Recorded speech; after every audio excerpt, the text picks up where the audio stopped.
Un personaje que te engancha bastante y además que tiene una gran riqueza de fuentes, tanto las fuentes que él aporta respecto de Santa Teresa de Jesús como las fuentes que hay sobre él, porque hay una biografía, parte de la biografía que escribió él sobre Santa Teresa de Jesús.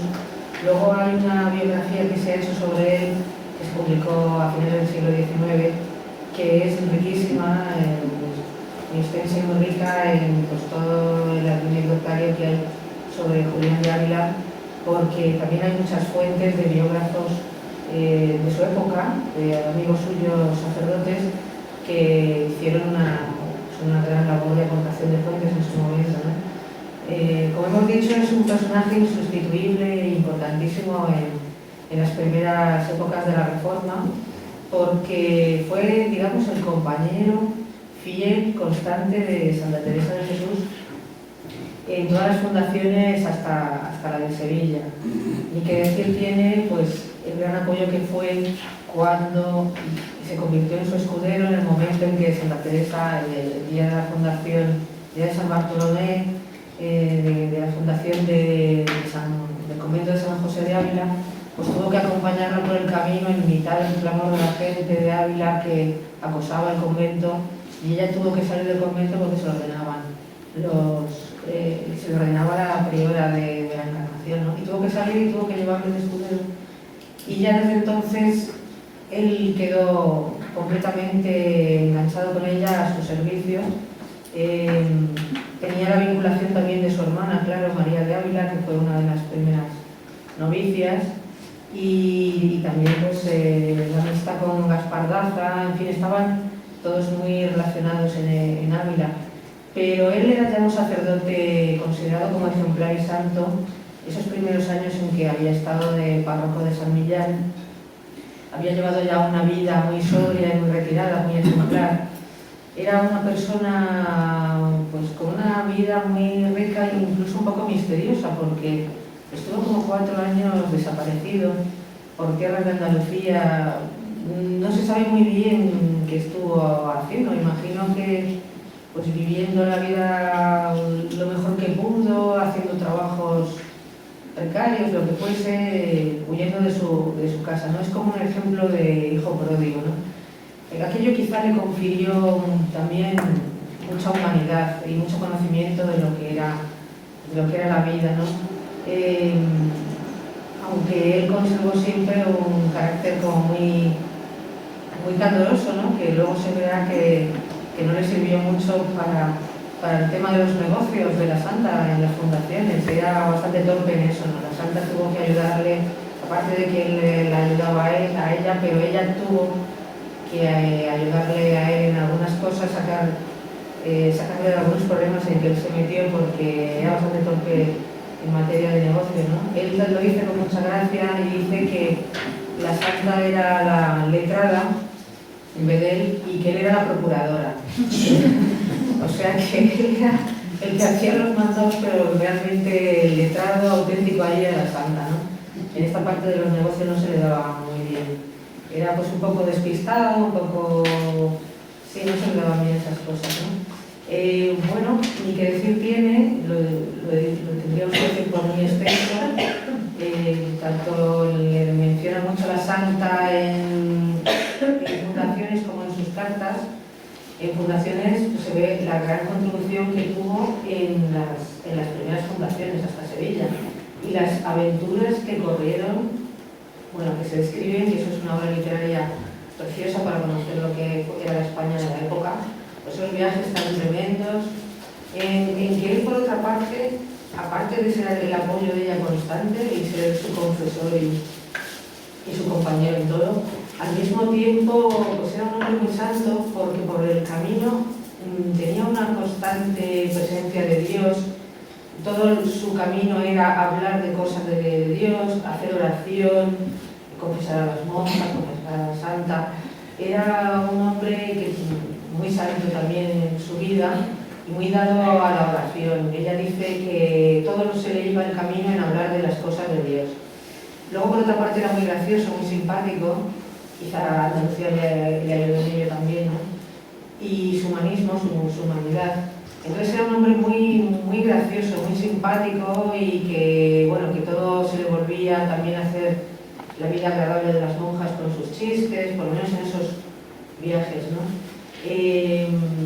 Ella pensó en él para muchas cosas y él fue muy fiel, muy obediente en todo lo que la Santa Madre dijo. De hecho, estuvo en situaciones muy difíciles, como por ejemplo, pues cuando le mandaron a ver lo que pensaba el nuncio Sega, que era un gran peligro para la reforma, cuando tuvo que ir a sacar a las monjas de Pastrana del convento con secreto, con el mayor secreto posible, para deshacer un poco esa fundación que se había vuelto fallida por culpa de la princesa Leopold. Es decir, desde luego podíamos contar las aventuras muy por extenso y se veían las situaciones tan difíciles que pasó junto con la Santa Madre y también no con la Santa Madre físicamente, porque ella le enviaba para preparar muchas fundaciones y para solucionar muchísimos problemas, ¿no?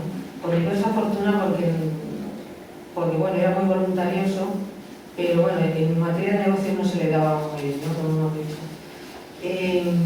Bueno, estuvo con la Santa Madre fundando y luego se tuvo que retirar a Ávila. Se quedó, desde el primer momento ya era capellán del convento, pero ya se quedó ahí permanentemente porque su salud se quebrantó, se notaba quebrantado de salud y ya se quedó allí, pero siguió siendo un apoyo constante para las monjas de Ávila y también para la Santa Madre cuando ella volvía a Ávila de sus viajes, pues siguió siendo un apoyo constante de una fidelidad enorme a las monjas. Otra cosa que podríamos decir fue que fue una de las personas que fue a Alba de Tormes cuando ella falleció a buscar el cuerpo, a sacar el cuerpo, a reconocerlo y a llevárselo y luego la velaron durante mucho tiempo, la tuvieron en Ávila, bueno, mucho tiempo, ¿no? Estuvo poco tiempo hasta que el duque de Alba la volvió a llevar a Alba de Tormes. Queremos decir que estuvo en los momentos más machos de la vida de la Santa, también fue uno de los que estuvo en el vejamen, como a los que ella, letrados a los que ella invitó a que tomasen parte del vejamen, de ese certamen que ella organizó, como uno de sus letrados o personas más cercanas, de sus amigos, porque era amigo. También estuvo en la cuando la Santa Madre, en presencia de algunas personas muy importantes en su vida, renunció a la regla mitigada. Él estaba presente allí, claro, como persona muy importante dentro de la reforma. Y es un hombre, pues, muy interesante porque cuando estuvo en Ávila ya como capellán, tanto en la vida de la Santa Madre como después, un hombre que se destacó por una humildad extrema, de tal manera que cuando ya había muerto la Santa, el arzobispo de Toledo fue a verle o se encontraron y como tras la muerte de la Santa había pasado a ser como la memoria viva de ella, que mucha gente, incluso del extranjero,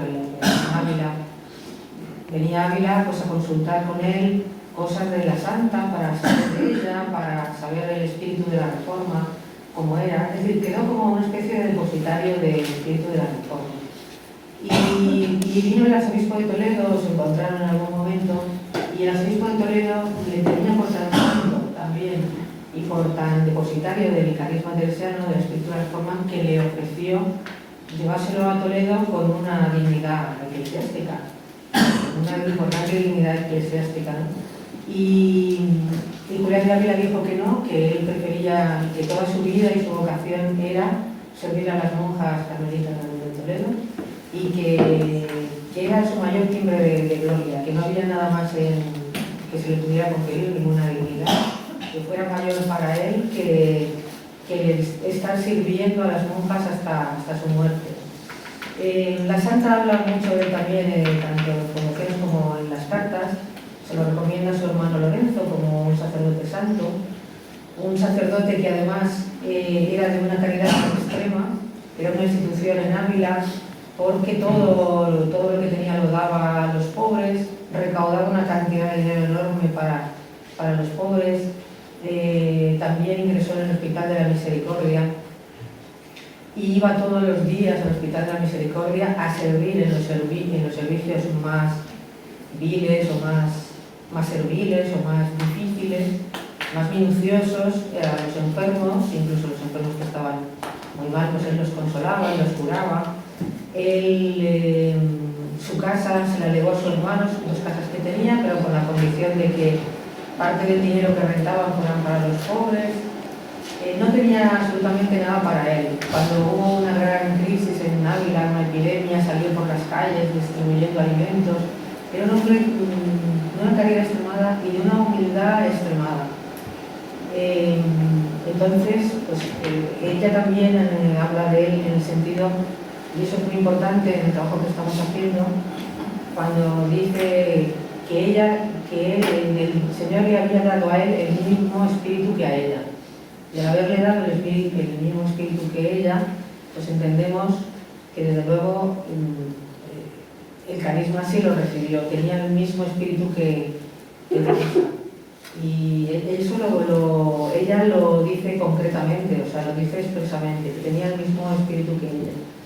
Es un hombre que en los últimos años de su vida, como envejeció muy prematuramente, empezó a ya tener algunas dificultades con su carácter, con su comportamiento. Le tuvo que reñir la santa ya al final.